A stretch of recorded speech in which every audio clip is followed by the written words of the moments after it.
Driving Route 66 is truly a once-in-a-lifetime experience. Along the road, you'll get to see almost a century's worth of history while tracing the route that many used to migrate west. My dad and I took 14 days and drove the route from Santa Monica all the way to Chicago. Of course, there are more than 20 amazing things to see on this drive, but we gathered up a few of our favorites and took turns sharing them in this video. Recommendation number 1 is the Blue Whale of Catoosa, Oklahoma. East of the town of Catoosa sits this cement whale, which is one of the most recognizable attractions on Route 66. I was really excited to see it, and it lived up to my expectations as the whale was a lot bigger than I thought it would be, and you could walk through its mouth and climb up on its tail. You can't swim there anymore, but it's still a great stop on Route 66 for the entire family. Our second recommendation is Seligman, Arizona. It's probably most famous as the home of the Delgadillo brothers. They are arguably the leaders in getting Route 66 back on the map after being decommissioned back in 1985. They run a barber shop and a burger shop, and you can still meet them and talk to them about the history of the route. For those of you who are Cars movie fans, it's probably the closest city to Radiator Springs you will find on the route. Also, if you're looking for a bite to eat, the Snow-Capped Drive-In is the place to go. Recommendation number 3 is Elmer's Bottle Tree Ranch in between Victorville and Barstow, California. I've been to the Bottle Tree Ranch many times, but there was something different about exploring it as part of our Route 66 drive. The bottle trees are basically pieces of metal welded together with bottles stuck on the end and everything from shovels to guns welded to the top. There are hundreds on the property, and this art installation is a fun place to explore in the middle of the California desert. Recommendation number 4 is Cadillac Ranch, just outside of Amarillo, Texas. It's the home of the 10 Cadillacs buried nose down right by the freeway. They're surrounded by hundreds of empty spray paint cans from innumerable graffiti artists who have visited. So bring your paint can and make your mark. But be sure to take your trash with you when you leave. Recommendation number 5 is Oatman, Arizona. After crossing over to Arizona from California, one of the first places we stopped was the small town of Oatman. It was instantly a favorite of mine as it felt like an old west town and there were donkeys roaming the streets. The town had a small mine you could explore, a jail, and an old hotel and restaurant. The hotel is especially notable because it's where Clark Gable and Carole Lombard spent the first night of their honeymoon. I really enjoyed Oatman because the town just had a lot of charm, and it was one of my favorite stops on the entire drive. Recommendation number 6 is the Route 66 Museum in Pontiac, Illinois. This is one of the very best museums on the route, especially because of memorabilia related to Bob Waldmeyer, the iconic artist of Route 66. His maps and drawings and art are on display, as well as his famous converted school bus and the VW van in which he traversed the route many times. This is a stop for which you need to plan a good 30 minutes to an hour. Recommendation number 7 is the Merrimack Caverns in Missouri. Missouri is known for its caves, and Merrimack is one of the most famous on Route 66. There are signs for it hundreds of miles before you get to it, and luckily the cave tour easily lives up to the hype. The tour walks you over a mile through the cave, which was once a hideout for the Jesse James gang, and has amazing formations with lots of underground water.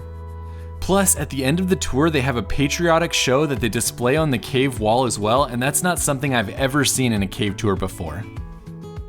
Recommendation number 8 are the Black Mountains of western Arizona. After leaving California, you cross the stunning Colorado River and the surrounding mountains there known as the Needles. You then arrive at the ruggedly beautiful and vertiginous Black Mountains. As you travel the winding roads, you can only imagine the difficulty travelers must have had in the past moving west to start a new life in California. It was easily one of the most beautiful natural sights of the route. Recommendation number 9 is Petrified Forest National Park. As the only national park that Route 66 runs through, Petrified Forest is certainly worth a stop. I would recommend spending an entire day in this park if you have the time, and I have a whole video on it in the description.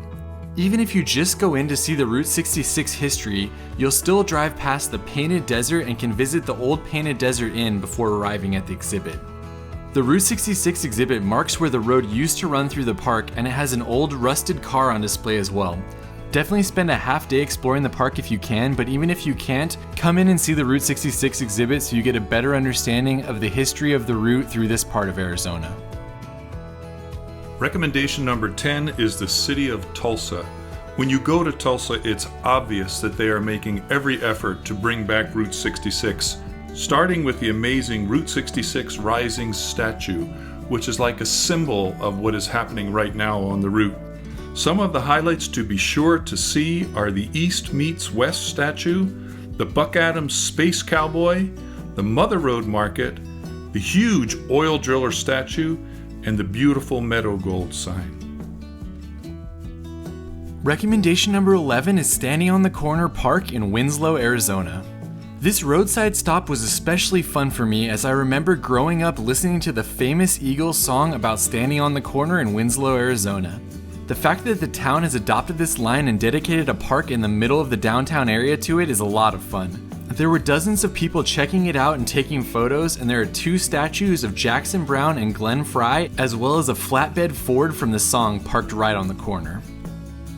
Recommendation number 12 is Devil's Rope Museum in McLean, Texas. As we were planning the route, it looked just like an interesting stop, but when we got there, it was fascinating. Every kind of barbed wire for every purpose was there, including art. How the wire was manufactured, strung, and spliced were all displayed, and you can even buy pieces of barbed wire from the 1800s. It's also connected to an interesting Route 66 museum, which has one attraction from an old reptile ranch, which is a huge snake. You may think that a museum about barbed wire is not an interesting place to stop, but you'll be glad that you did. Recommendation number 13 is the Blue Hole in Santa Rosa, New Mexico. Located in a relatively small town on the east side of the state, this geological wonder has been a popular tourist stop ever since the route was developed. The water here is a cool 62 degrees year-round, and it's a fun place to stop, especially if you're driving the road in the summer. It's basically just a swimming hole, but it's crazy how clear the water is, and they have a cool cliff jumping spot, making it a fun stop for the entire family on Route 66. Recommendation number 14 is Twin Arrows east of Flagstaff, Arizona. It's lost its former glory as a trading post, but you can still go and see the 2 huge arrows stuck into the ground. Plus, there are a few buildings that you can explore that are in disrepair. It's a quick stop, but it's worth getting off the freeway to take a few pictures of this iconic spot. Recommendation number 15 is Pop's Soda Ranch in Arcadia, Oklahoma. On the outskirts of Oklahoma City, Pop's Soda Ranch is one of the newest attractions to Route 66, and it's quickly becoming a really popular tourist stop.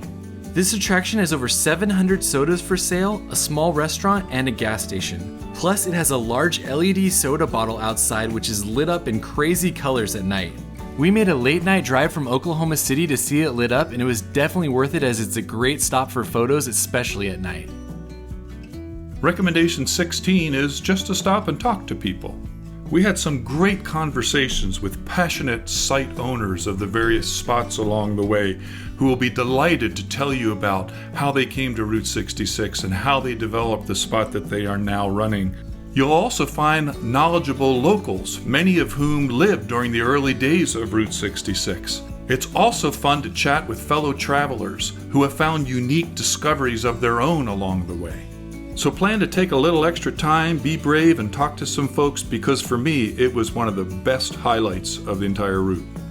For recommendation number 17, I just want to throw all the old signs and motels into one. During our drive, we stopped at over 300 spots, and one of the most fun things was just to keep your eyes peeled for the old signs and motels along the way.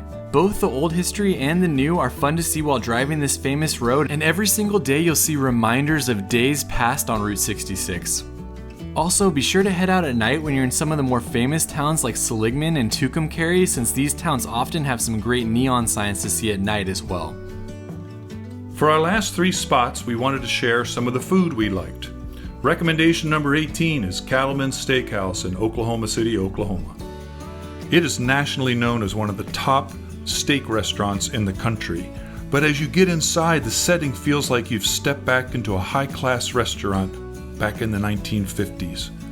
At Cattleman's, whatever steak you choose, you can't go wrong. But be brave and try the lamb fries. Recommendation number 19 is Cozy Dog in Springfield, Illinois. Cozy Dog was a highlight for me since it's the birthplace of the corn dog. I've always enjoyed corn dogs, so I love being able to try the original. Plus, the small restaurant has a large connection to Route 66 through the Waldmeyer family. Ed Waldmeyer created the Cozy Dog, and it's remained unchanged since 1946. His son, Bob Waldmeyer, is one of the most well-known artists who spent most of his life on Route 66. You'll see his art and murals all over the drive, but you can actually buy prints of his mini maps and designs in the Cozy Dog as well. Our last recommendation is the Doghouse Restaurant in Albuquerque, New Mexico. We actually stumbled upon this place, but when we were inside, we realized that this was voted the best chili dog in America. When you think about how pervasive chili dogs are, that is a huge claim. But we both agreed this small, unassuming restaurant produced the best chili dogs we had ever had. Thanks so much for exploring Route 66 with us. Hopefully this encouraged you to take the drive as well. If you want to read more about all these spots, go to throughmylens.com and we'll see you on the next video.